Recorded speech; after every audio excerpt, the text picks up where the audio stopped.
जिसका आरंभ शंखनाद से होगा और अंत शस्त्र संधान से।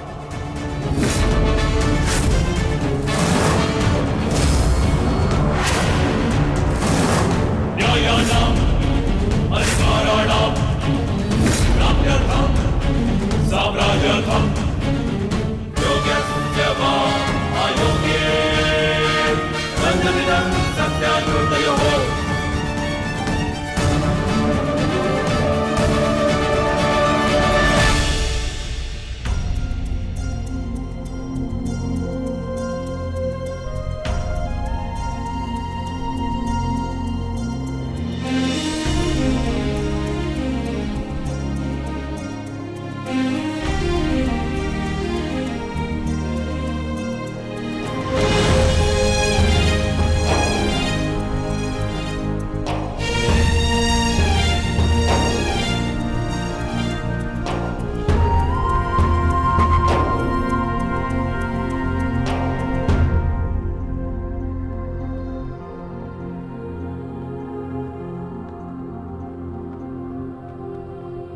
सदा प्रसन्न रहना।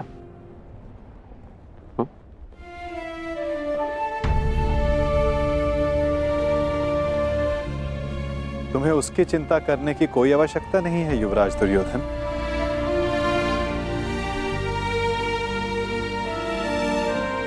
द्वारका में लक्ष्मण वधू बनकर नहीं, पुत्री बनकर प्रेम और सम्मान से रहेगी।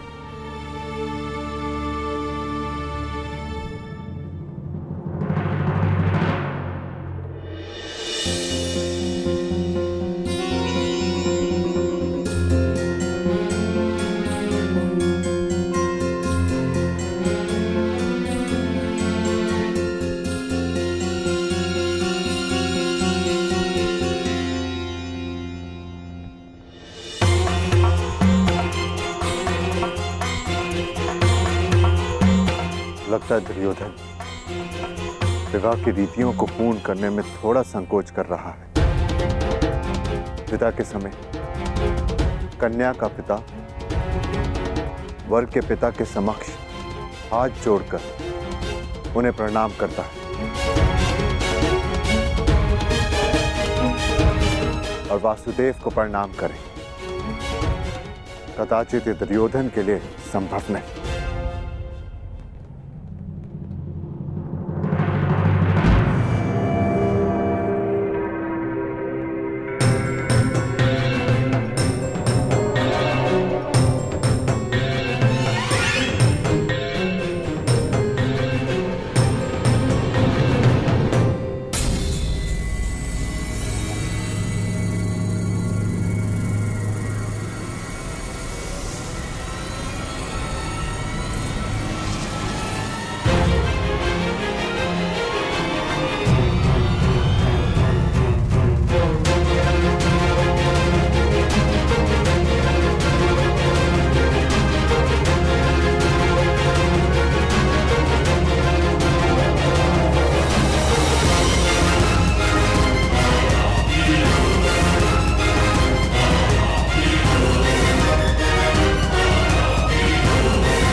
मेरी पुत्री से कोई भूल हो जाए तो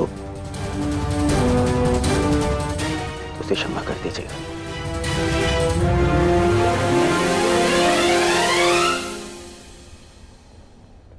तुम्हें ये कहने की कोई आवश्यकता नहीं दुर्योधन।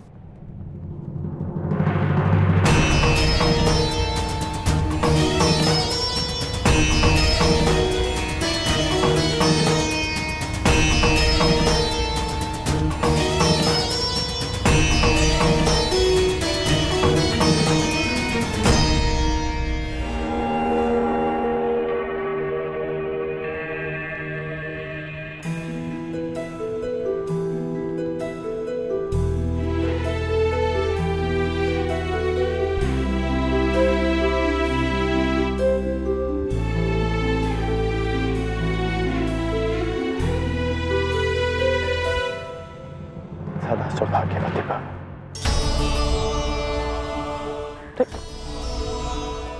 ये क्या कर रही हो तुम? मांगने वाले को देने वाले के चरणों में झुकना ही पड़ता है ना काकाश्री। क्या मैं आपसे कुछ मांग सकती हूँ? अवश्य पुत्री। सदैव के भांति पिताश्री का साथ दीजिएगा, उनका ख्याल रखिएगा। आप उनके मित्र हैं, उन्हें समझते हैं। इस समय उन्हें सबसे अधिक आपकी आवश्यकता है काकाश्री। मैं तो सदा तुम्हारे पिता के साथ हूं, परंतु जो तुम्हारे पिता ने किया उस युद्ध में, अस्त्रहरण में, मैं उसे क्षमा नहीं कर पाऊंगा।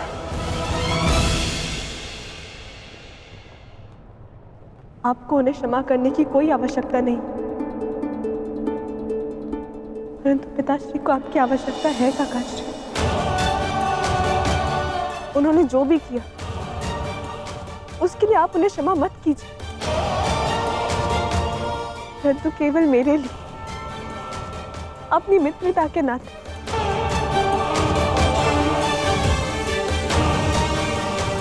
उन्हें एक अवसर और दे दीजिए।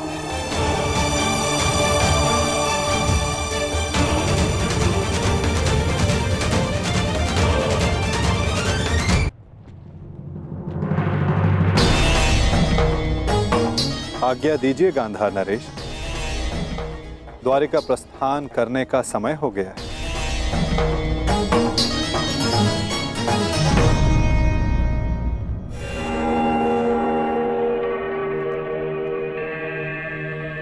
और हां, मुझे प्रतीक्षा रहेगी कि द्वारिका में सर्वप्रथम मेरे समक्ष समर्थन मांगने कौन आएगा।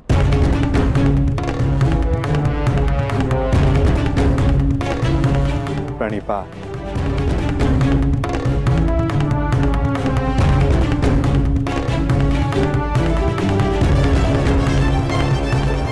कृष्ण का समर्थन पाने के लिए पांडवों से पूर्व हमें द्वारका पहुंचना होगा, चाहे कुछ भी हो जाए।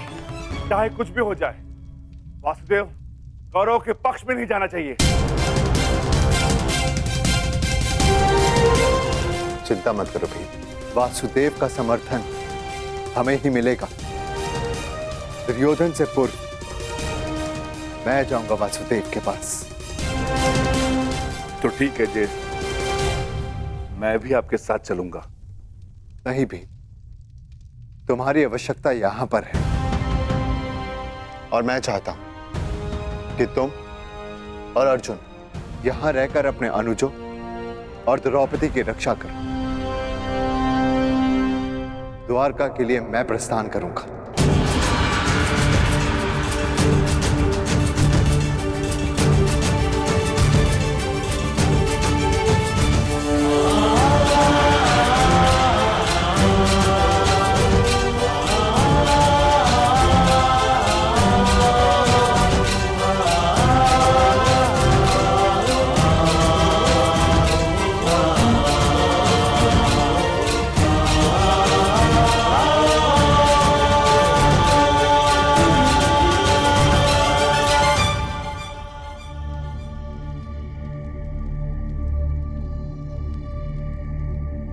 क्या हुआ पांचाली?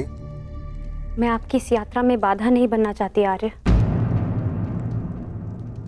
परंतु मुझे ये लगता है कि आपका द्वारका जाना उचित नहीं है।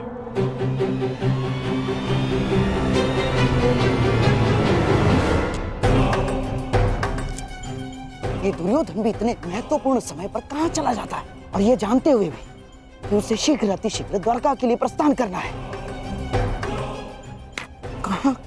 कहां गया होगा ये?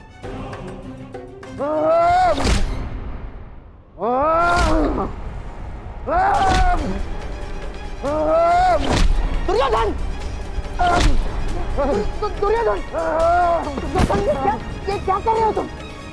स्वयं को चोट क्यों पहुंचा रहे हो दुर्योधन? जो चोट मुझे पहुंची है उसके समक्ष कुछ भी नहीं है, छोड़िए मुझे। अरे पर क्रोध किस पर है तुम्हें? अपने आप के ऊपर है, स्वयं के ऊपर है।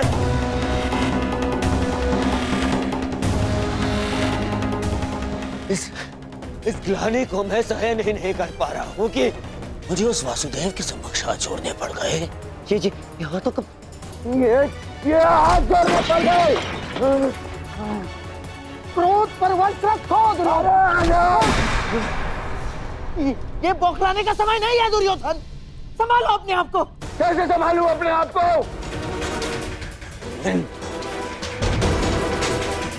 इन हाथों को मैंने उस जलीय कृष्ण के समक्ष जोड़ा था, इन हाथों को।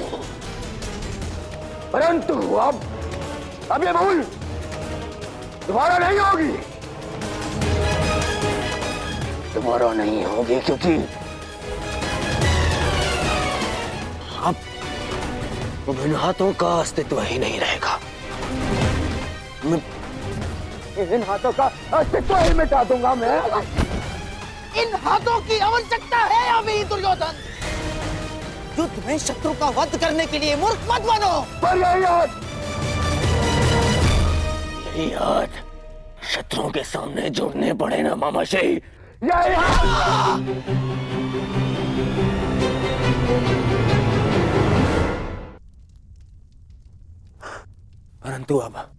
परंतु ये अंतिम बार था कि ये मैंने उस वासुदेव के समक्ष हाथ जोड़े। अंतिम बार। चलिए वासुदेव ने समर्थन के लिए द्वारका बुलाया है ना, मुझे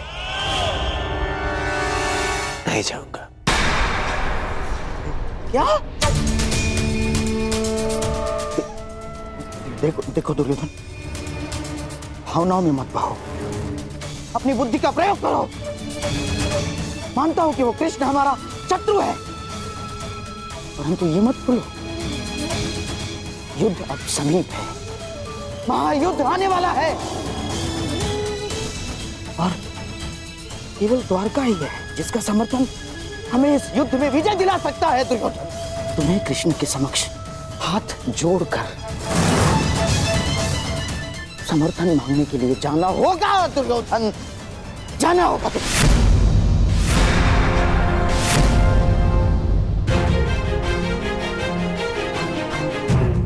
आपने सुना नहीं मैंने क्या कहा? मैंने कहा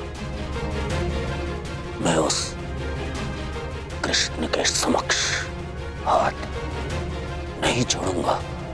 नहीं जाऊंगा तो नहीं जाऊंगा। उसे पांडव को समर्थन देना है ना, दे दे।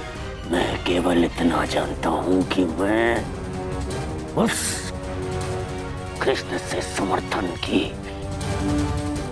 भीख मांगने के लिए नहीं जाऊंगा। परंतु ऐसा क्यों? ज्येष्ठ का द्वारका जाना उचित क्यों नहीं है? इन्हें शीघ्र ही निकलना चाहिए। यदि हम समय पे द्वारका नहीं गए तो दुर्योधन को वासुदेव का समर्थन मिल जाएगा।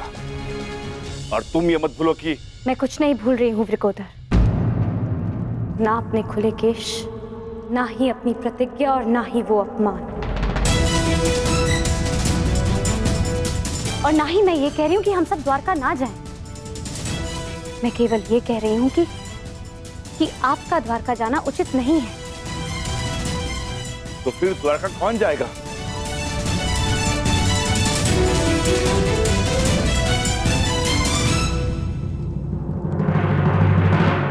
आर्य अर्जुन जाएंगे। परंतु अर्जुन क्यों? ये प्रश्न स्वयं से पूछे आर्य भीम।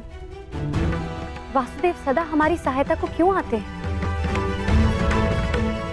क्योंकि न केवल आर्य अर्जुन उनके प्रिय मित्र हैं, परंतु उनकी बहन सुभद्रा के पति भी।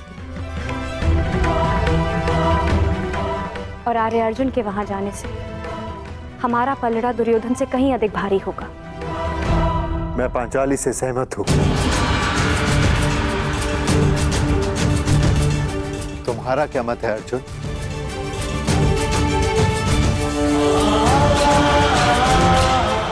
आज्ञा विजय ज्येष्ठ। ताकि मैं यात्रा के मंतव्य को कुशलता से पूर्ण कर सकूं।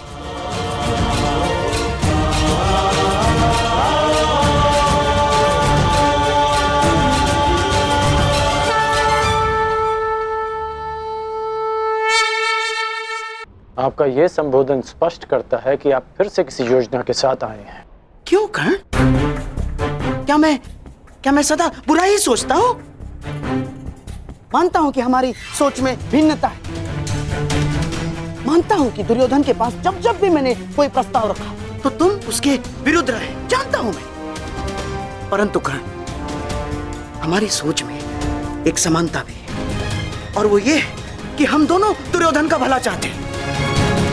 और इसी के कारण मैं तुमसे कुछ मांगने आया हूं कर्ण।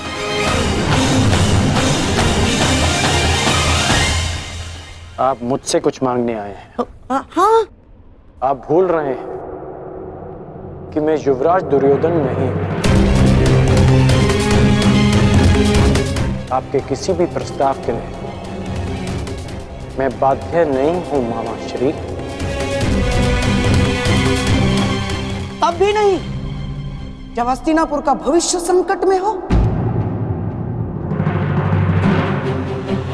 क्या तात्पर्य है आपका? हस्तिनापुर का भविष्य कैसे संकट में है? कदाचित तुम्हें ज्ञात नहीं है कर्ण, दुर्योधन ने द्वारका जाना अस्वीकार कर दिया है। क्या? हाँ, और तुम इसका अर्थ समझते हो ना? परंतु मुझे तो लगा कि वो द्वारका के लिए प्रस्थान कर चुके होंगे। हाँ, इसीलिए तो मैं तुम्हारे पास आया हूं। वो देखो, वो पांडव द्वारका जाने की तैयारी कर रहे हैं, और हमारा दुर्योधन भावनाओं में बह रहा है कर्ण। तुम्हें पता है ना, जो वासुदेव के पास पहले सहायता मांगने के लिए जाएगा, द्वारका उसी का समर्थन करेगा। तुम उसके मित्र हो ना कर्ण, अब तुम्हें उसे समझाना होगा कि वो स्वयं अपने पैरों पर कुल्हाड़ी ना मारे। और इस बात से तुम भी सहमत हो ना कर्ण? इस युधिष्ठिर से राज्य सिंहासन के लिए हमारा दुर्योधन कई अधिक योग्य है। जाओ कर्ण, जाओ, समझाओ उसे।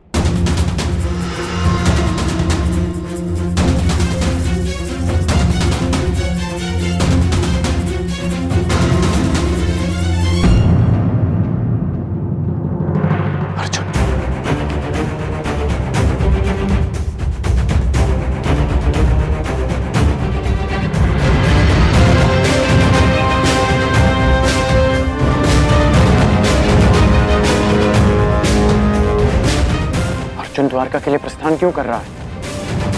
द्वारका तो युधिष्ठिर को जाना चाहिए।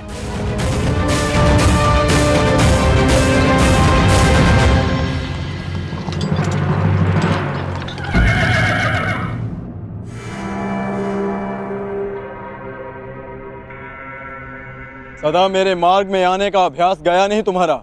क्योंकि ये मार्ग तुम्हारा नहीं है। क्या तुम द्वारका जा रहे हो अर्जुन? तुम्हें इससे कोई प्रयोजन नहीं होना चाहिए।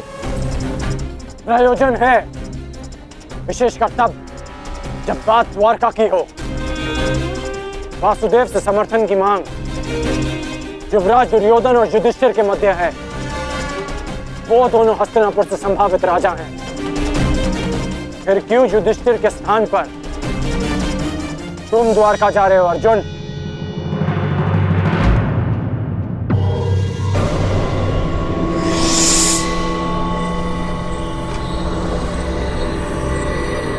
हर जगह छल। वासुदेव के मित्र होने के नाते और उनकी बहन सुभद्रा के पति होने के नाते तुम वासुदेव का समर्थन चाहते हो ताकि तुम्हारा पलड़ा भारी हो जाए। क्या धर्मराज युधिष्ठिर की दृष्टि में यह अधर्म उचित है? क्या धर्म युद्ध में सहायता के लिए एक संबंधी का लाभ उठाना उचित है? क्या तुम्हारे ज्येष्ठ ने यही सिखाया तुम्हें अर्जुन? सावधान कर!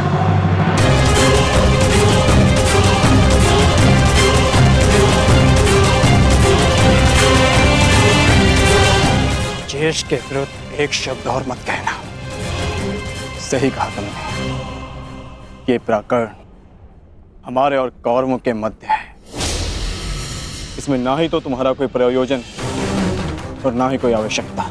समर्थन युवराज दुर्योधन को ही मिलेगा। ये भी ज्ञात हो जाएगा। आशा करता हूं जब मैं लौटूंगा तो तुम इसी मार्ग में मिलोगे और मैं तुम्हें सूचना दूंगा द्वारका हमारे साथ है।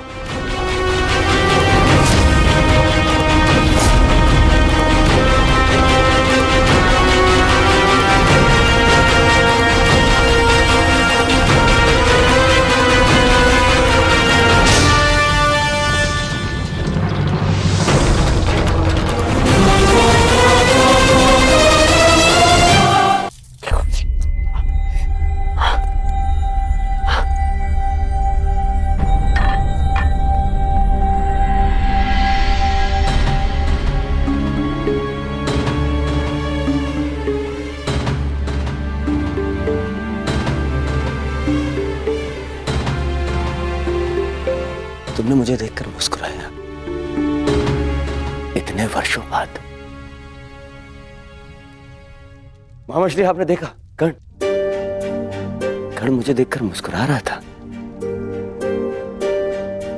क्यों मित्र, तुमने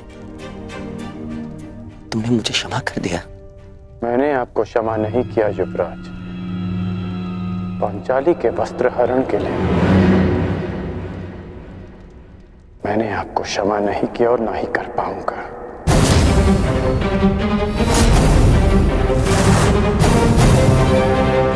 फिर क्यों? क्योंकि इस समय मैं उस दुर्योधन के समक्ष नहीं खड़ा जिसने वो अधर्म किया था। आज मैं उस पिता के समक्ष खड़ा हूं जिसने अपनी पुत्री की प्रसन्नता के लिए उसके प्रेम को महत्व दिया अपने अहंकार से बढ़कर। और मैं चाहता हूं कि वो पिता फिर से अपने अहंकार को भूल जाए हस्तिनापुर के लिए। मैं कुछ समझा नहीं मित्र। आपको द्वारका जाना होगा युवराज, वासुदेव से सहायता मांगने के लिए। अरे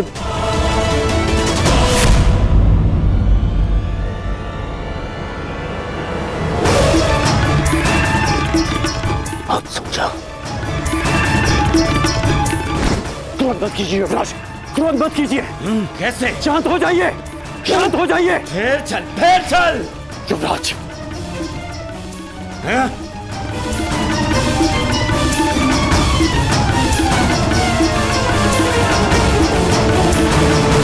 हस्तिनापुर के सिंहासन के लिए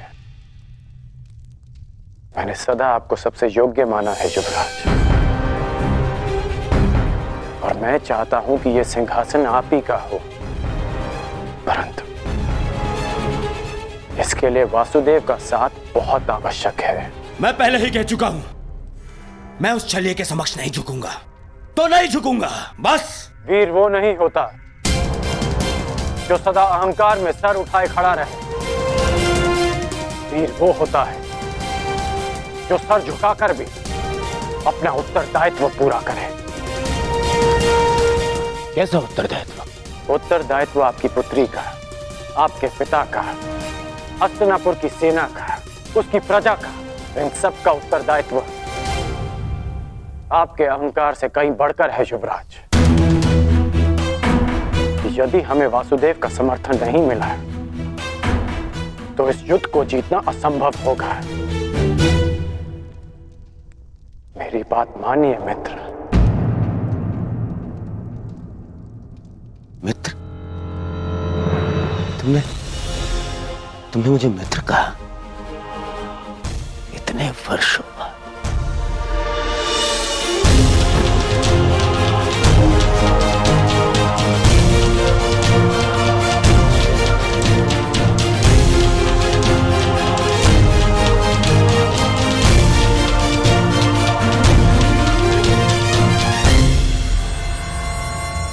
अब और कुछ नहीं चाहिए। मैं आज बहुत प्रसन्न हो गया मित्र। सारा कलेश हर लिया तुमने। तुम्हारे इसे एक शब्द नहीं है। तुमने मुझे गले लगा लिया मित्र। अब तुम अपना अभिमान क्या, मैं अपना प्राण भी दे दूंगा। तुम बोलो मित्र, तुम चाहते हो मैं द्वारका जाऊं? अब मैं द्वारका जाऊंगा। एक बात स्मरण रखना मित्र, हमें वासुदेव का समर्थन पाना है, अन्यथा आगे बढ़ना बहुत कठिन होगा।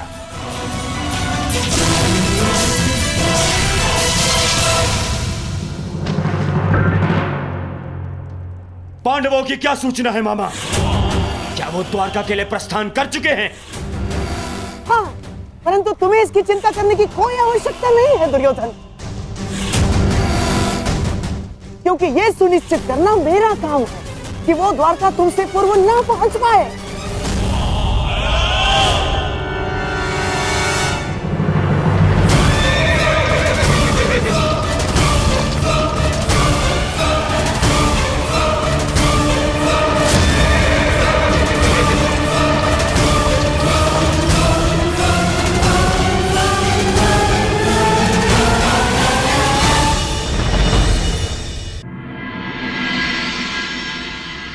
द्वारकाधीश वासुदेव कृष्ण की, वासुदेव पुत्र सांब की, कुलवधू लक्ष्मणा की, द्वारकाधीश वासुदेव कृष्ण की, वासुदेव पुत्र सांब की, कुलवधू लक्ष्मणा की। समझ गए ना सब? भोजन में केसर भात और राजभोग अवश्य बनना चाहिए, ठीक है?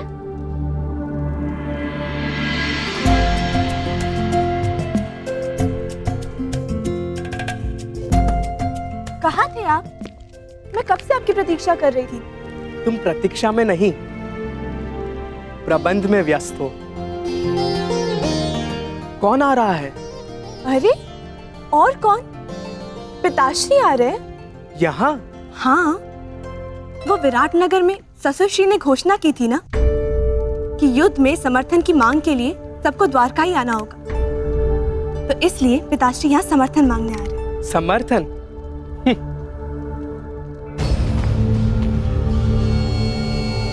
आप मुस्कुरा क्यों रहे हैं? मैं अनुमान लगाने का प्रयत्न कर रहा था कि कौन अधिक भोला है, तुम या तुम्हारे पिताश्री। मैं कुछ समझी नहीं। वही तो समस्या है। चाहे तुम्हारे पिताश्री वासुदेव के चरणों में गिर जाए, उन्हें द्वारका का समर्थन नहीं मिलेगा। परंतु क्यों? यदि शर्त अनुसार मेरे पिताश्री यहाँ पहले पहुँच जाए, तो फिर वो समर्थन क्यों नहीं करेंगे? जितना मैं वासुदेव को जानता हूँ, वो सुनिश्चित कर ही लेंगे कि तुम्हारे पिताश्री यहाँ पहले ना पहुँच पाए, और यदि पहुँच भी गए तब भी समर्थन पांडवों को मिले, इसका कोई ना कोई रास्ता मेरे महान पिताश्री निकाल ही लेंगे। मैं नहीं मानती, ससुरश्री ऐसी अनीति करेंगे। जानता हूँ तुम्हें मेरी बात का विश्वास नहीं होगा, परंतु ये सूचना मिली है कि तुम्हारे पिताश्री से पूर्व वासुदेव के सखा अर्जुन द्वारका के लिए प्रस्थान कर चुके हैं। काका श्री अर्जुन? परंतु वो क्यों? नियम अनुसार तो सिंहासन के दावेदार को यहाँ आना चाहिए ना? परंतु अब देखना, मेरे पिताश्री अपने ही बनाए नियम तोड़कर समर्थन अर्जुन को ही देंगे। असंभव, मुझे विश्वास नहीं होता। अब तो समय ही बताएगा कि तुम्हारा विश्वास अधिक बलशाली है या मेरा अनुभव।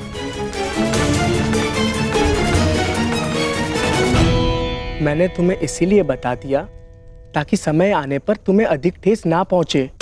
अब चलो, अब रीति अनुसार तुम्हें अपने ससुरश्री, जिन्हें तुम भगवान समझती हो, उन वासुदेव के पांव धोने हैं। चलो।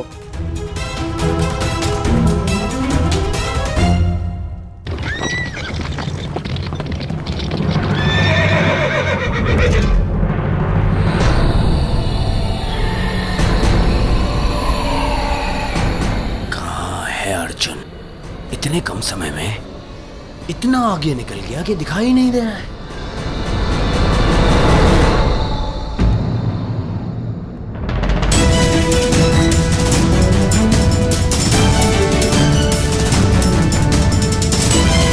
अर्जुन, वो रहा। परंतु मैं तुम्हें मुझसे पहले द्वारका नहीं पहुंचने दूंगा। सारथी, आगे बढ़ो, चलो।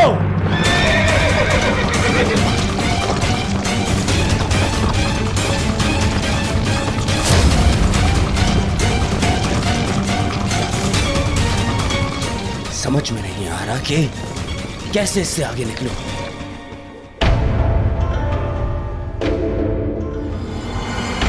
गांधार नरेश, संदेश वाहक पक्षी के साथ क्या कर रहे हैं?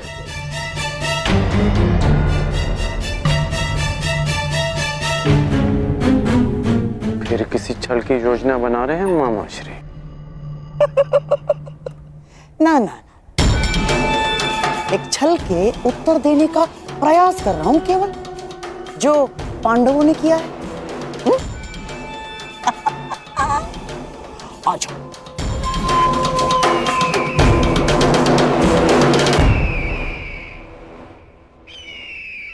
अर्जुन को मार्ग से भटकाने का पूरा प्रबंध कर दिया है मैंने। अब द्वारका सबसे पहले तुम्हारा मित्र ही जाएगा।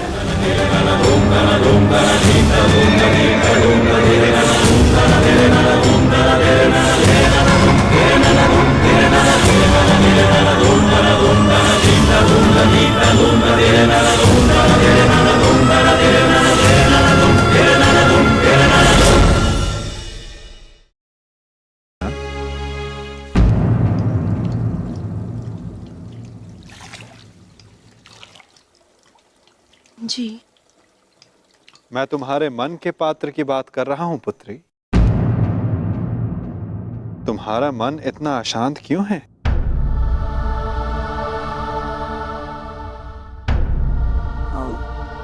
ससुर जी, वो मैं ससुर जी नहीं, पिताश्री। ससुर जी कहकर उन्हें संबोधित किया जाता है जो वधू को पराये घर की पुत्री समझे, और तुम मेरे लिए इसी घर की हो।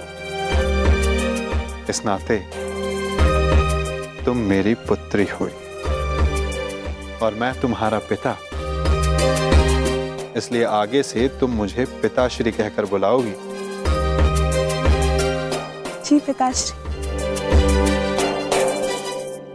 तो एक पुत्री के मन में अपने पिता से बात करने के लिए कोई संकोच नहीं रहना चाहिए। तुम अपने विचार, अपनी शंकाएं निर्भय होकर मेरे समक्ष रख सकती हो पुत्री। तो बताओ, तुम्हारा मन इतना अशांत क्यों है?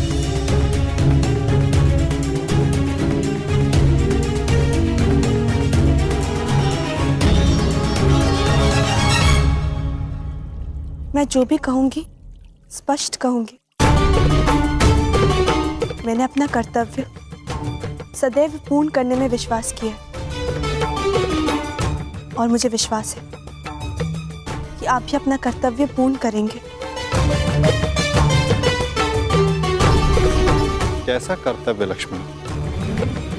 स्पष्ट कहो पुत्री। मैंने सुना है कि आप सबकी प्रार्थना सुनते हैं और उनका उत्तर भी देते हैं,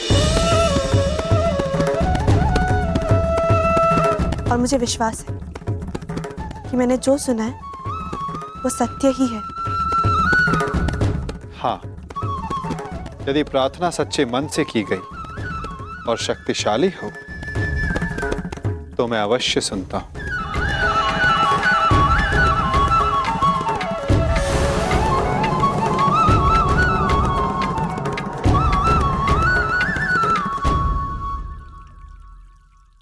प्रतीत होता है कि ये स्थान इस भारी वार्ता के लिए उपयुक्त नहीं है। तुमने द्वारका के राजभवन के उपवन देखे? बड़े सुंदर हैं। आओ, मैं तुम्हें उपवन विहार करवाता हूं। सात्विक शीघ्रता करो।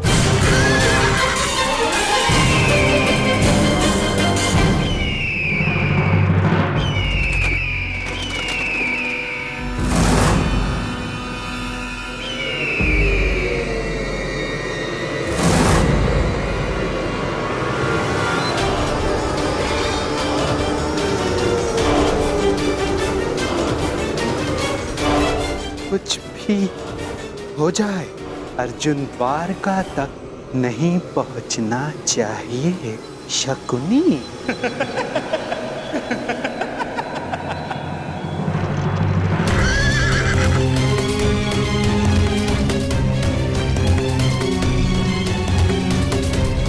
द्वारका का ध्वज अर्थात मैं वासुदेव के निकट हूं, द्वारका के निकट।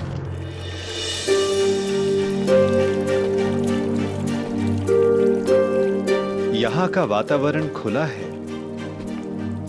तुम खुलकर बात कर सकती हो लक्ष्मणा। कहो, क्या संदेह है तुम्हारे मन में? संदेह है कि आप समर्थन के लिए पिताश्री को नहीं चुनेंगे। मन नहीं मानता, परंतु आज तक जो भी हुआ, जब उसे देखती हूँ तो मस्तिष्क में प्रश्न उठता है कि आप पक्षपात तो नहीं करेंगे। कैसा पक्षपात पुत्री? आपने कहा था कि द्वारका में जो भी आपके समक्ष सबसे पहले पहुंचेंगे, आप उन्हीं का समर्थन करेंगे। तो यदि पिताश्री पांडवों से पूर्व आपके समक्ष आ जाए, तो आप उन्हीं का समर्थन करेंगे ना?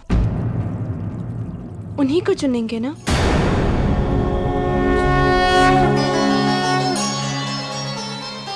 मैं पक्षपात नहीं करूंगा लक्ष्मणा, क्योंकि पक्षपात करना मेरे स्वभाव में ही नहीं है। और रही बात समर्थन पाने की, तो मनुष्य जो पाने के योग्य होता है उसे वही मिलता है। मनुष्य इच्छा करता है, मैं तो केवल उसे पूर्ण करता हूं।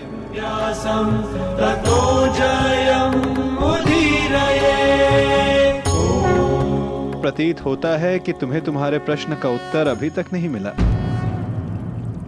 कोई बात नहीं, मैं तुम्हें थोड़ा समय और देता हूं, और एक और अवसर भी। आशा है तब तुम्हें मेरे उत्तर का अर्थ समझ आ जाएगा। और एक बात सदा याद रखना लक्ष्मणा, पहले मैं नहीं चुनता, लोग मुझे चुनते हैं। चलो, अभी के लिए इस वार्ता को यहीं रोक देते हैं, क्योंकि मुझे एक महत्वपूर्ण कार्य के लिए जाना है। तब तक तुम मेरे उत्तर का अर्थ समझने का प्रयास करो।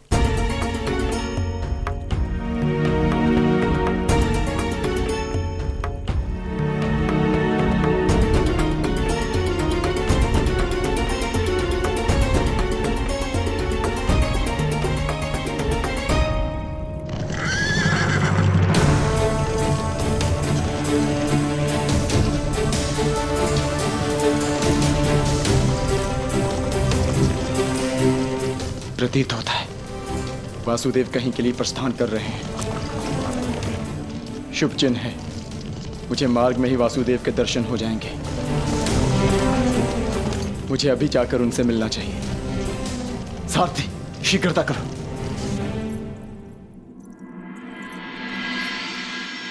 ससुर श्री इस समय अचानक कहाँ चले गए?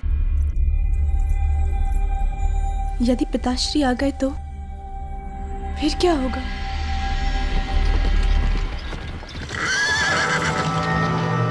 सुनिए महोदय, वासुदेव कहाँ है? जी वो तो उस ओर अपने शिविर में है। चलो सारथी।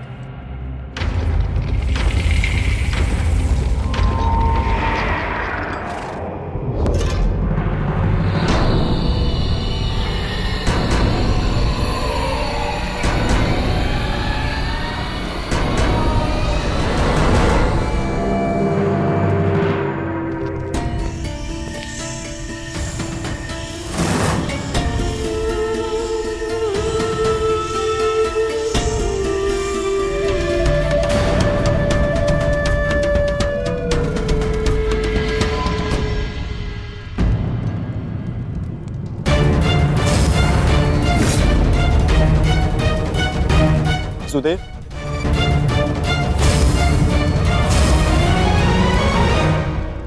वासुदेव, स्वागत है।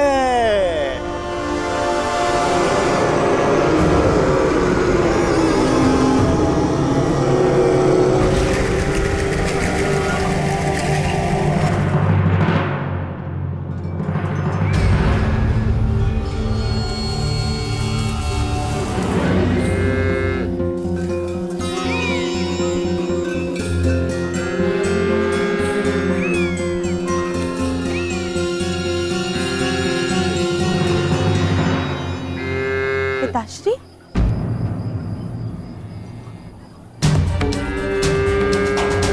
मुझे लगा था कि आप किसी महत्वपूर्ण कार्य से बाहर गए, परंतु आप तो यहाँ गौ माता को भोजन खिला रहे हैं। जो समस्त संसार को भोजन प्रदान करती है, उस गौ माता को भोजन करवाना क्या महत्वपूर्ण कार्य नहीं पुत्री? नहीं, नहीं पिताश्री, मेरे कहने का तात्पर्य वो नहीं था, परंतु मुझे लगा कि आप द्वारका से बाहर गए। मैंने कहा था कि मैं किसी महत्वपूर्ण कार्य के लिए जा रहा हूं, ये नहीं कि मैं बाहर जा रहा हूं। हमें सदा वहां होना चाहिए जहां हमारी आवश्यकता हो, फिर चाहे वो द्वारका के अंदर या फिर द्वारका के बाहर किसी स्थल पर। स्वागत है प्रिय अर्जुन। मैं हूं वासुदेव, पौंड्रक वासुदेव।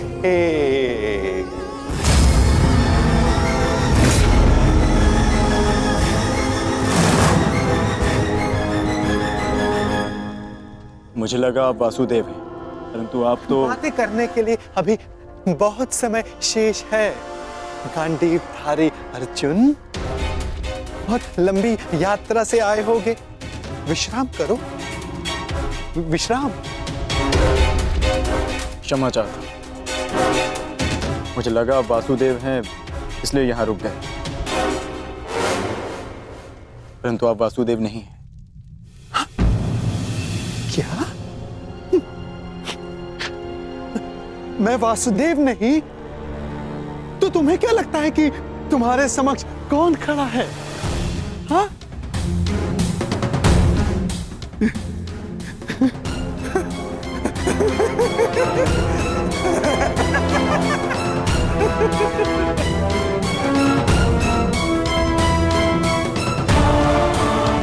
क्या हुआ अर्जुन? इतने असमंजस में क्यों हो? तुम्हारे मुख पर ये व्यथा क्यों? प्रतीत होता है कि तुमने अब तक मुझे नहीं पहचाना। मैं ही देव हूं इस वसुंधरा का, इसीलिए मैं ही वासुदेव हूं। नहीं, तुम वासुदेव नहीं हो सकते। चाल ढाल मुका करती वही है, परंतु ना जाने क्यों मुझे ऐसा प्रतीत होता है जिनकी खोज में मैं यहां आया हूं, तुम वो वासुदेव नहीं हो। क्या? तो क्या मैं असत्य बोल रहा हूं? छल कर रहा हूं तुम्हारे साथ? हाँ?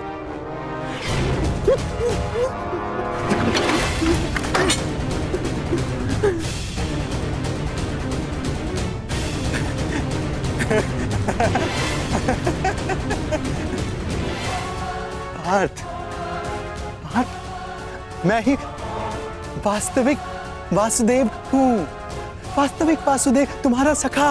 तुम मेरे पास।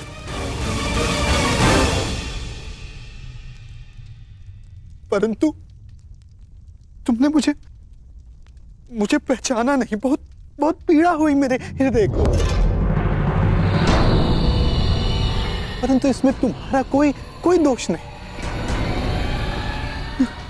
कोई दोष नहीं तुम्हारा अर्जुन, कोई दोष नहीं। इसमें दोष है तो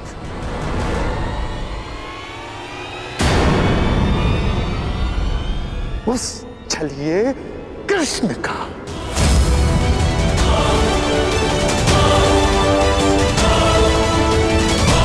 जिसने तुम्हारे जैसे ना जाने कितने भोले भाले लोगों को ठगा है, छला है, तुम्हें छला है। परंतु तुम भाग्यशाली हो पार्थ, जो तुम मुझसे मिले वास्तविक वासुदेव से। हाँ, मैं ही वास्तविक वासुदेव हूं। जब समस्या उलझन बनकर मन मस्तिष्क पर हावी हो जाए तो उचित यही होता है कि उसे कुछ समय के लिए भुला दिया जाए। तब वो उलझन स्वयं ही अपने आप को सुलझा लेती है।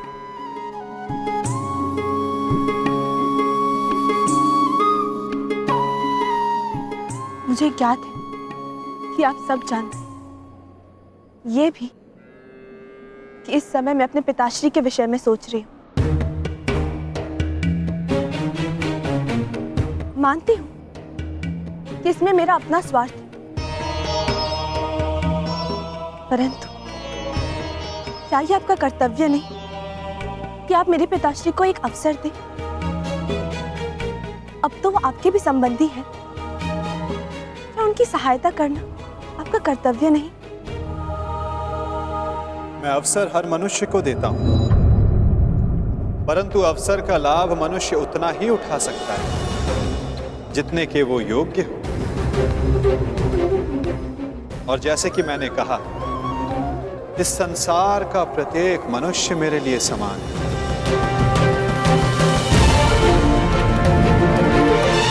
मनुष्य मुझे चुनता है, मैं मनुष्य को नहीं चुनता। जो भी मनुष्य मेरे समक्ष निरपराध और निर्दोष मन से आएगा, मैं उसी का पक्ष चुनूंगा। मैं ही तुम्हारा उद्धारक हूं। मैं ही तुम्हें जीवन का मार्ग दिखाऊंगा। बस अंतर केवल इतना है पार्थ कि कृष्ण के पास मेरा सुदर्शन चक्र है, जो उसने मुझसे हथिया लिया था। मुझे बस वो सुदर्शन चक्र चाहिए अर्जुन, जिस पर आरंभ से मेरा अधिकार था। हथिया लिया उसने। उस चक्र को दिखाकर उसने अनेकों के साथ छल किया, छल। बस वो सुदर्शन चक्र मुझे मिल जाए, फिर सब कुछ मेरे अधीन होगा पार्थ अर्जुन, सब कुछ, क्योंकि मैं ही असली वासुदेव हूं। सारा विश्व जान जाएगा कि पुंडरक वासुदेव ही सारे विश्व का वास्तविक रचयिता है, भगवान है, ईश्वर है। वो छलिया कृष्ण नहीं है, मैं ही हूं अर्जुन, मैं ही हूं। और वो छलिया कृष्ण ढोंगी है, पाखंडी है, छलिया है ना अर्जुन, है ना? ये तो निश्चित है, ये वासुदेव नहीं, परंतु फिर इसने वासुदेव की पोशाक क्यों धारण की है?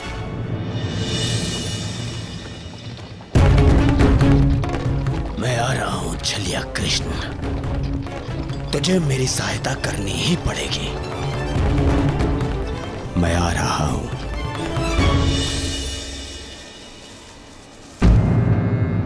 क्या हुआ पिताश्री? ये गऊ इतना व्यथित क्यों है? चूंकि ये जानती है कि अब समय हो गया। कौन सा समय? मेरे विश्राम का पुत्री, थकान की अनुभूति हो रही है मुझे। अब मुझे जाना होगा। मुझे उस समय वासुदेव के समीप रहना होगा, ताकि उन्हें किसी भी प्रकार का पक्षपात करने से रोक सकूं। मुझे पता है लक्ष्मणा कि तुम्हारे मन में क्या चिंता है, परंतु मेरा विश्वास करो, जो भी मेरे समक्ष प्रथम आएगा मैं उसी का समर्थन करूंगा।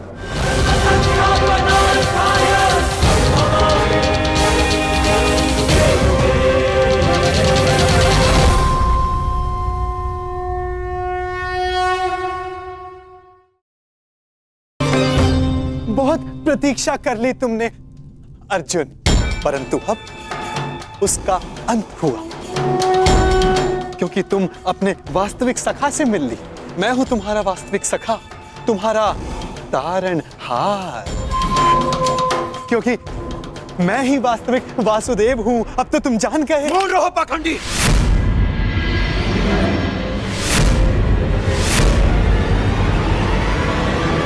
तुम्हें क्या लगता है कि वासुदेव की पोशाक धारण कर लेने से तुम वासुदेव बन सकते हो? दया आती है तुमको देखकर अर्जुन। जो पहले आया तुम्हारे समक्ष उसी को वासुदेव समझ लिया। हाँ? बहुत बड़ी भूल कर रहे हो तुम, परंतु अब तुम चिंता मत करो पार्थ अर्जुन। अब तुम मुझसे मिल लिए हो ना, सब ठीक हो जाएगा। मैं तुम्हारी इस भूल को सुधारूंगा। भूल तुमने की है और आंखें भी तुम्हारी बंद हैं। वासुदेव कर्म में विश्वास रखते हैं, दिखावे में नहीं। पर वास्तविक वासुदेव अपने आप की प्रशंसा नहीं करते और ना ही दूसरों की आलोचना। उनके कर्म ही उन्हें वासुदेव बनाते हैं और वो स्वयं से पूर्व संसार के हित की सोचते हैं। परंतु तुम केवल स्वार्थी मनुष्य हो जो अपने आप को वासुदेव कहते हो। सत्य तो यह है कि तुम्हें वासुदेव का अर्थ भी नहीं पता, नहीं समझते तुम। स्वप्न से बाहर निकलो, सत्य क्या है उसे समझो। मौन रहो दुस्साहसी। इतना दुस्साहस तुम्हारा कि यहां पर मेरे समक्ष ऐसी बातें कर रहे हो। तुम्हें अंदेशा भी नहीं है कि नियति तुम्हें मेरे समक्ष लेकर के आई है, क्योंकि तुम अनुचित मार्ग पे जा रहे हो अर्जुन। मैं तुम्हें सही मार्ग दिखाना चाह रहा हूं। परंतु मैं समझ गया कि यह सब मुझे मेरे उचित मार्ग से भटकाने का प्रयत्न था, और इस बात का भी अनुमान है मुझे कि यह सब करने के लिए तुम्हें यहां किसने भेजा है।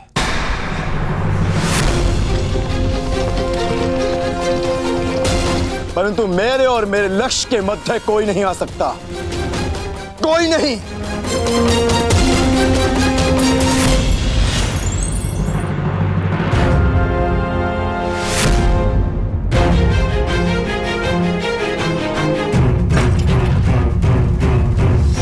मेरे समक्ष आओ, अपने आप को वासुदेव कहने वाले बहरूपिये, समक्ष आओ। हाँ, उचित कहा तुमने अर्जुन। मैं बहरूपिया ही हूँ। कई रूप है मेरे। माखन चोर, कान्हा, बंसीधर और रणछोड़। इसीलिए रन छोड़कर भाग रहा हूँ। मुझे अपना समय व्यर्थ नहीं करना चाहिए। मुझे शीघ्र अतिशीघ्र वासुदेव के पास पहुंचना है।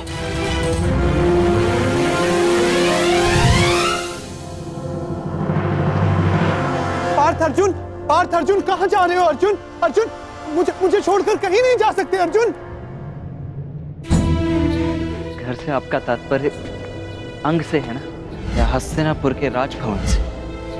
आपके इस यथाकथित समाज में मेरे और मेरी माता के लिए कोई स्थान नहीं।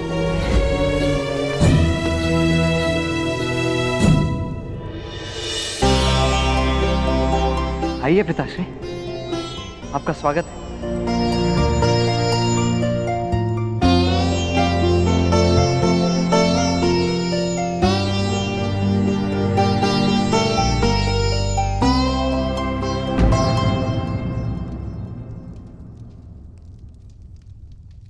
क्या हुआ सुप्रिया? कुछ नहीं, मैंने अभी जो इन्हें निर्णय सुनाया है ये उसी की प्रतिक्रिया है। कैसा निर्णय?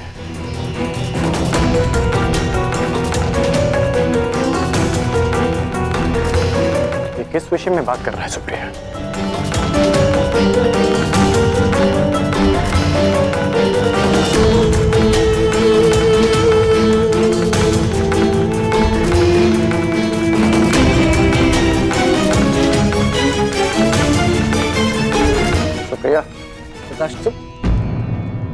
वो कुछ नहीं कह पाएंगी, परंतु मैं बताता हूं।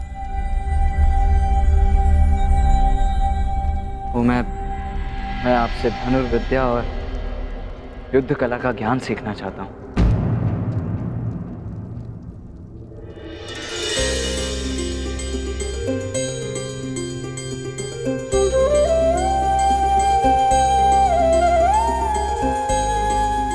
बस इतनी सी बात। हर पिता अपना ज्ञान,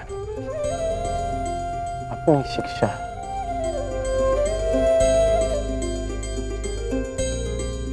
अपने संतान को देना चाहता है। मुझे बहुत प्रसन्नता होगी तुम्हें सिखाकर।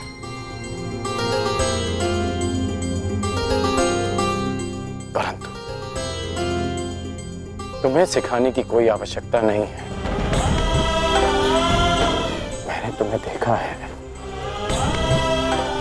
तुम युद्ध कला में निपुण हो पुत्र। हाँ हूं, अवश्य हूं पिताश्री, परंतु आपसे अधिक नहीं। मैं आपसे भी अधिक कुशल बनना चाहता हूं, और इसके लिए मेरे पास समय बहुत कम शेष है। मैं ये जानना चाहता हूं कि क्या आप मुझे सिखाएंगे? हाँ, मैं तुम्हें अवश्य सिखाऊंगा पुत्र। शुद्ध अभ्यास के बहाने ही सही, हम साथ में समय तो बिता पाएंगे, परंतु किस बात के लिए कम समय शेष? इसका उत्तर आप भी जानते हैं पिताश्री। संसार अब तक के सबसे बड़े महासंग्राम के द्वार पर खड़ा है। वासुदेव के निर्णय के साथ ही युद्ध की घोषणा भी हो जाएगी।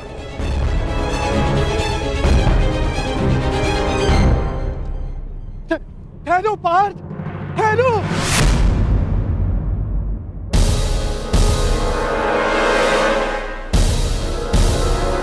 तुम मुझे छोड़कर कहीं नहीं जाओगे, नहीं जाने दूंगा मैं तुम्हें।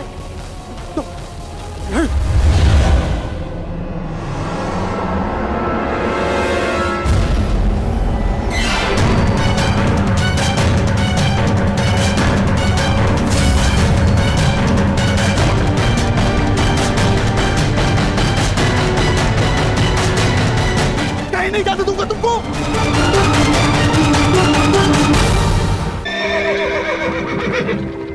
काफी शीघ्र करो। तुम्हारा इस युद्ध से क्या संबंध है? एक योद्धा का युद्ध से वही संबंध होता है जो धनुष का बाण से होता है। मैं भी इस युद्ध में सम्मिलित होना चाहता हूं।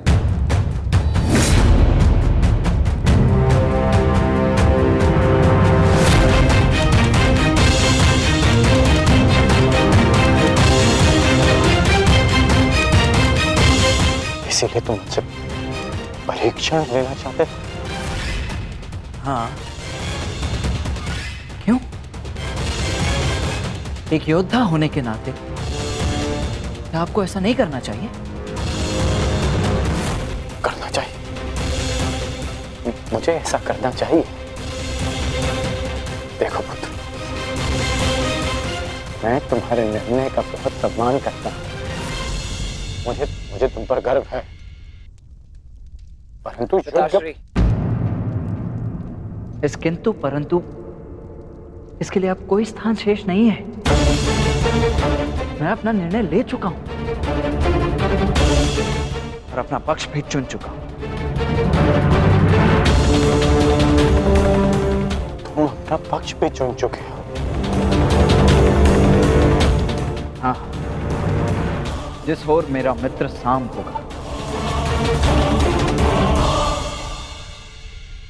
पिताश्री, मैं जानता हूं ये युद्ध अनेक लोगों की बलि लेने वाला है, इसीलिए मैं चाहता हूं कि मेरे मित्र साम को जब मेरी आवश्यकता हो तब मैं उसके साथ उसकी सहायता के लिए उपस्थित हूं, प्रस्तुत हूं। और आपने तो सदा मित्र धर्म निभाया है ना? निभाया है ना? तो आशा है कि आप मेरे मित्र धर्म के आड़े नहीं हैं।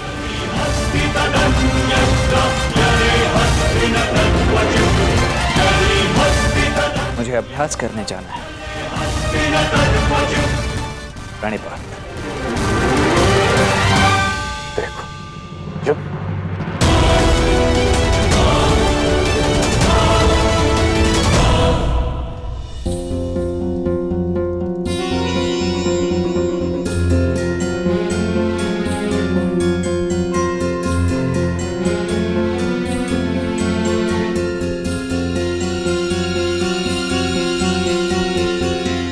रहने दो पुत्री, तुम एक राजकुमारी, तुम्हें इतना परिश्रम करने का अभ्यास नहीं है, थक जाओगी। नहीं पिताश्री, आप चिंता मत कीजिए, मैं कर लूंगी।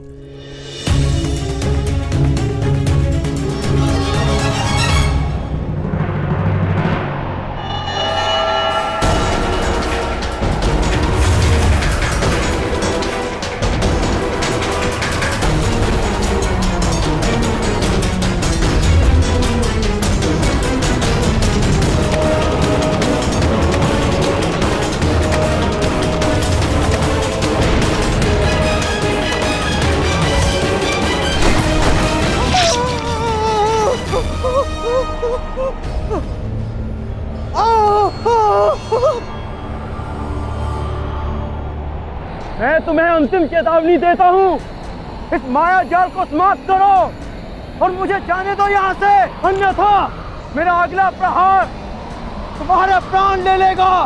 और मेरा अगला प्रहार तुम्हारे जीवन का अंतिम क्षण होगा अर्जुन।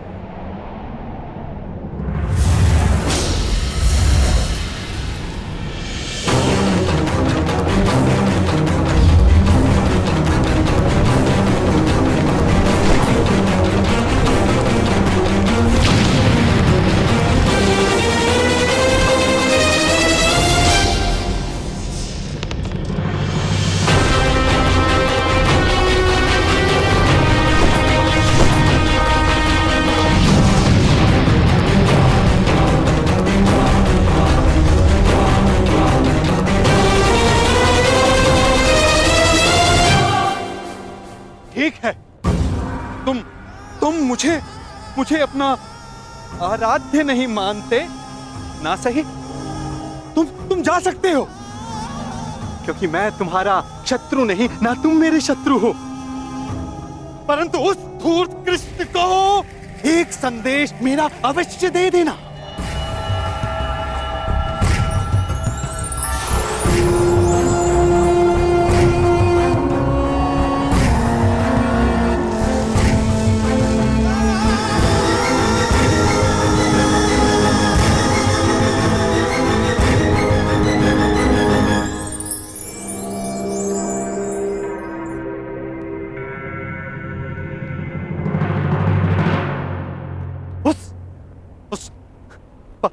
पाखंडी कृष्णा को ये उपहार दे देना, समझ जाएगा। कहना उसको कि उसके पास मेरी एक वस्तु है जो मुझे चाहिए। तुम जा रहे हो, जाओ जाओ, परंतु तुम मेरे पास अवश्य आओगे। आना ही होगा, तुमको आना ही होगा।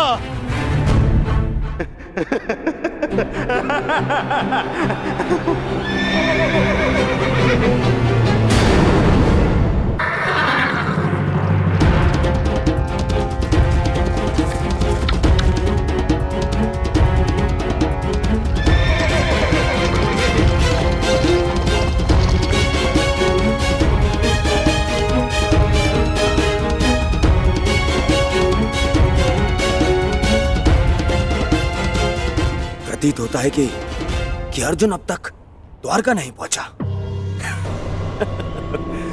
ये मेरे लिए शुभ है। चलिए, मैं आ गया।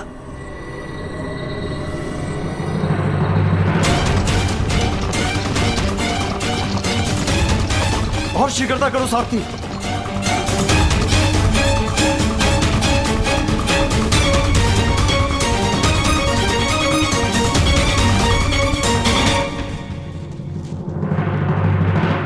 प्रणाम ससुर श्री। सुखी रहो। द्वारका में स्वागत है आपका। आपको मैं बधाई अवश्य दूंगा कि पांडवों से पूर्व आप द्वारका पहुंच गए, परंतु भय इस बात का लग रहा है कि आपके लौटने पर इस बात का दुख ना मनाना पड़े कि आपके सारे प्रयत्न बेकार जाएंगे। मैं जानता हूं मेरे पिता जो करने वाले हैं, परंतु आश्चर्य इस बात का है कि पिछले अनुभव को देखते हुए भी आप उनसे समर्थन मांगने के यहाँ कैसे आ गए? तुम भूल रहे हो साम, तुम्हारे पिता ने समस्त विराट नगर के समक्ष ये वचन दिया था कि जो भी उनके पास पहले पहुंचेगा उनका समर्थन उसी को मिलेगा।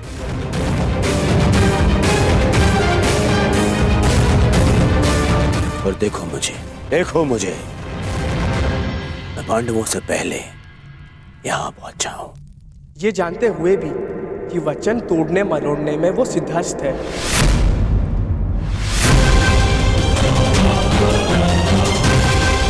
उस सब बात में पहले मुझे केवल इतना बताओ कि तुम्हारे पिता इस समय कहां पे हैं? मुझे उनसे अभी मिलना है। इस समय वो विश्राम कर रहे हैं। मुझे विश्वास है इसमें भी उनकी कोई चाल है। कहां है तुम्हारे पिता का विश्राम कक्ष?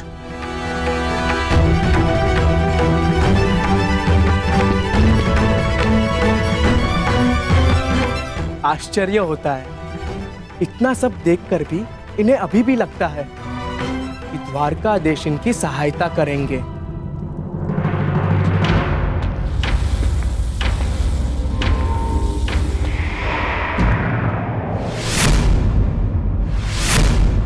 दुर्योधन का रथ! हे ईश्वर, कहीं माधव ने उसे समर्थन का वचन तो नहीं दे दिया?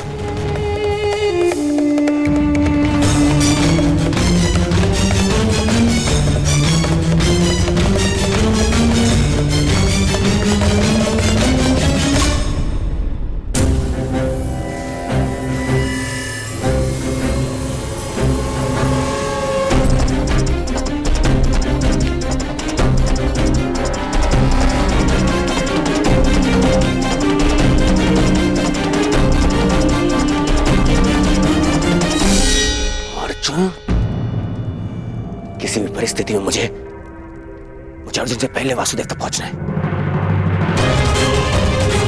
वासुदेव कहाँ है? वो अपने कक्ष में विश्राम कर रहे हैं।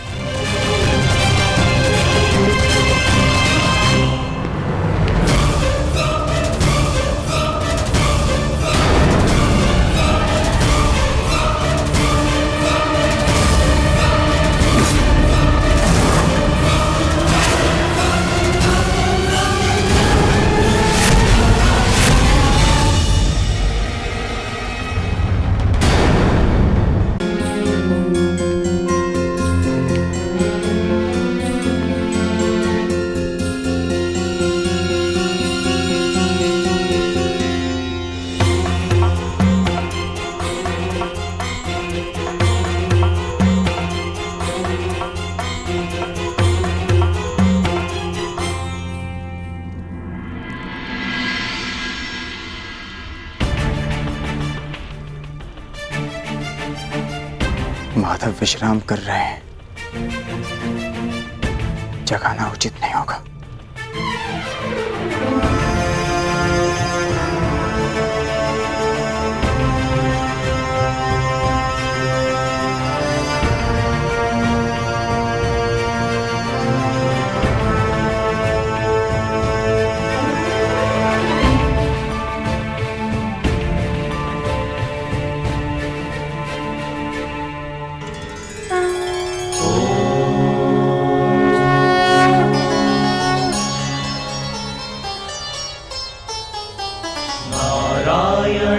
नमस्कृत्य नरं चैव नरोत्तमम्।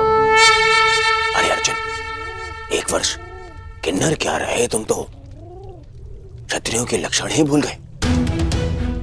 केवल समर्थन पाने के लिए तुम क्षत्रिय कुल का अपमान कर रहे हो तुम तो। धरा पर बैठ गए ऐसे। जो इस धरा के स्वामी हैं, उनके समक्ष ब्राह्मण क्या और क्षत्रिय क्या।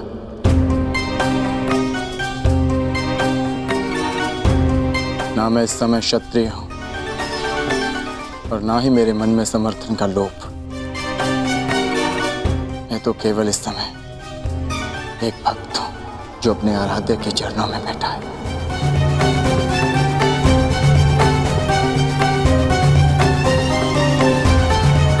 बैठो बैठो।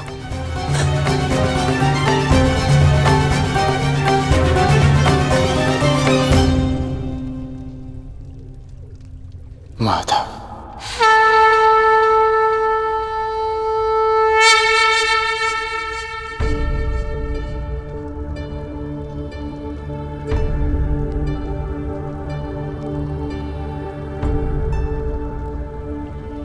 कब आए पार्थ?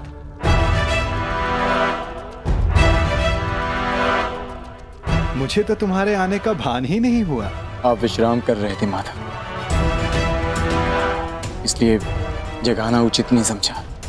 और तुम नीचे क्यों बैठे हो? इधर आओ, मेरे समीप आकर बैठो। माधव, मैं यहाँ आपका युद्ध के लिए समर्थ। अरे ठहरो, यहाँ पे पहले मैं आया तो समर्थन मांगने का अधिकार मेरा है। अरे दुर्योधन, तुम भी यहाँ हो? आश्चर्य। आश्चर्य? आश्चर्य तो मुझे हो रहा है। मेरे आने पर तो आप उठे नहीं और अर्जुन के आते ही आपकी नींद खुल गई।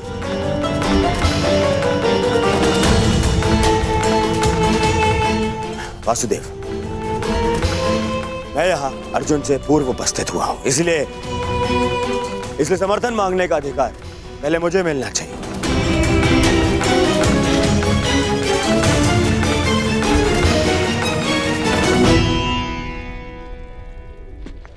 ये तुम्हारा मत है दुर्योधन, परंतु पहले मैंने अर्जुन को देखा, इसलिए मांग रखने का अवसर पहले अर्जुन को ही मिलना चाहिए। यही धर्म है। परंतु नियम यह था वासुदेव कि जो द्वारका पहले पहुंचेगा, आपका समर्थन उसी को मिलेगा। और मैं अर्जुन से पहले यहां उपस्थित हुआ हूं।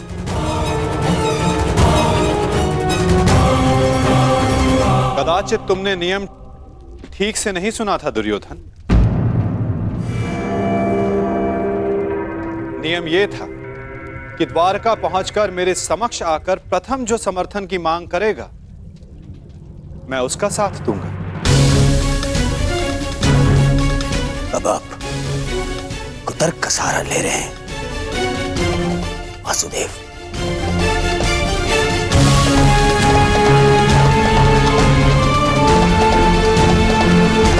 जानता था मैं कि आप पक्षपात अवश्य करेंगे। आरोप मत लगाओ माधव पर।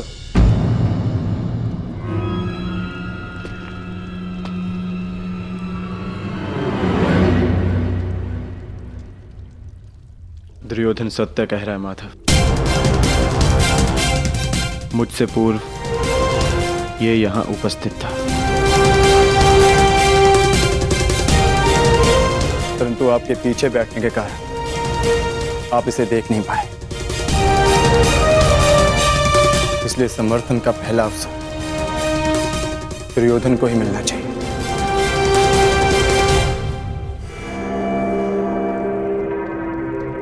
कुछ समझ में आया दुर्योधन?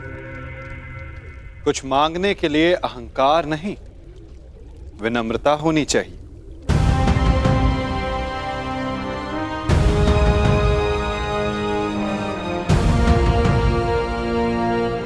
कहो, क्या चाहिए? मैं चाहता हूं कि आने वाले महायुद्ध में द्वारका हम कौरवों का समर्थन करें विनम्रता से।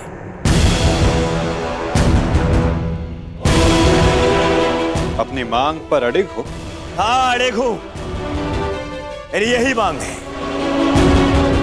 मैं चाहता हूं कि महायुद्ध में द्वारका हम कौरवों का समर्थन करें। ठीक है, तथास्तु।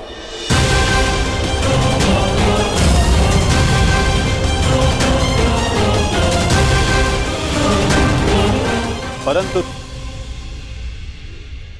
तुम्हारे इस वचन ने मुझे बहुत बड़ी उलझन में डाल दिया है दुर्योधन। अब मुझे हस्तिनापुर के साथ साथ इंद्रप्रस्थ की भी सहायता करनी होगी। असंभव! यह असंभव है। ये पक्षपात है। परंतु तुमने यही तो मांगा है गांधारी नंदन। मैंने वचन बोलने से पूर्व अपने मन की तुला पर उन वचनों को तौल लेना चाहिए दुर्योधन।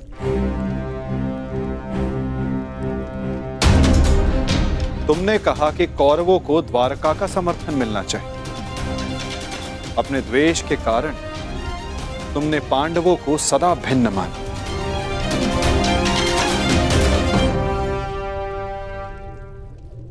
परंतु नीति अनुसार हर कुरु संतान कौरव है और पांडव भी उसी कुरु वंश के हैं जिसके लिए तुमने सहायता की मांग रखी है।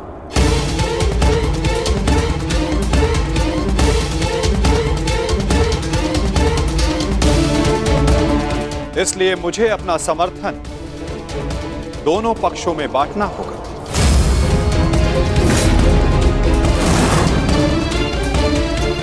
इसलिए मुझे अपना समर्थन दोनों पक्षों में बांटना होगा।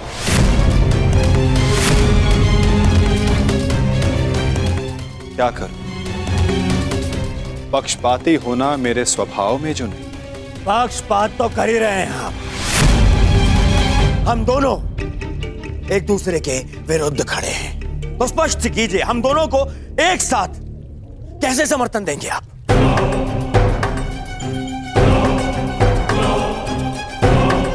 ये भी आपका कोई छल है।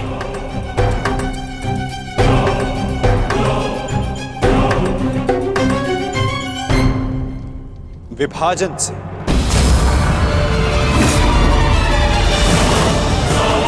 पहली बार युद्ध को टालने के लिए मैंने विभाजन का सहारा लिया था और इस बार युद्ध में सम्मिलित होने के लिए विभाजन करूंगा। मैं द्वारिका की शक्ति को 2 भागों में विभाजित करूंगा।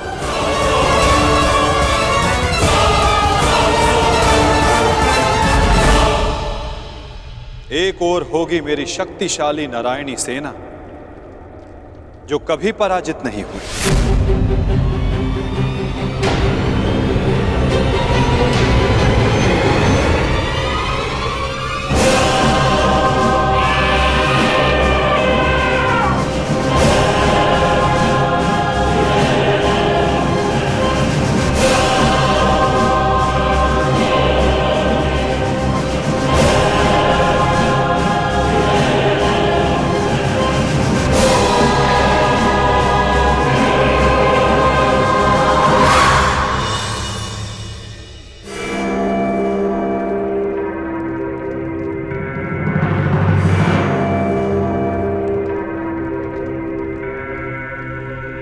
और दूसरी ओर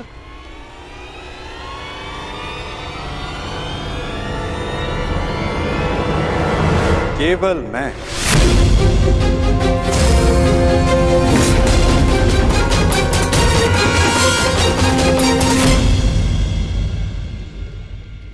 अकेला और निहत्था। मैं वचन देता हूं, किसी भी परिस्थिति में मैं इस युद्ध में अस्त्र नहीं उठाऊंगा।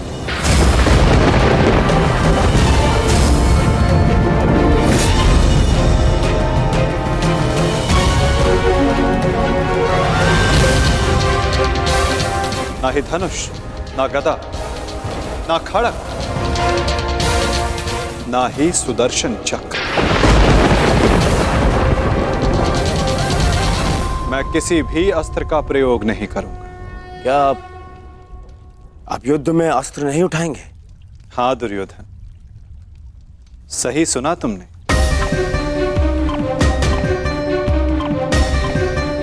मैंने निर्णय ले लिया है कि मुझे क्या चाहिए। नहीं दुर्योधन, पहले तुम्हें मांगने का अवसर नहीं मिलेगा। क्या? ये मांग कुरुवंश के मध्य हो रही है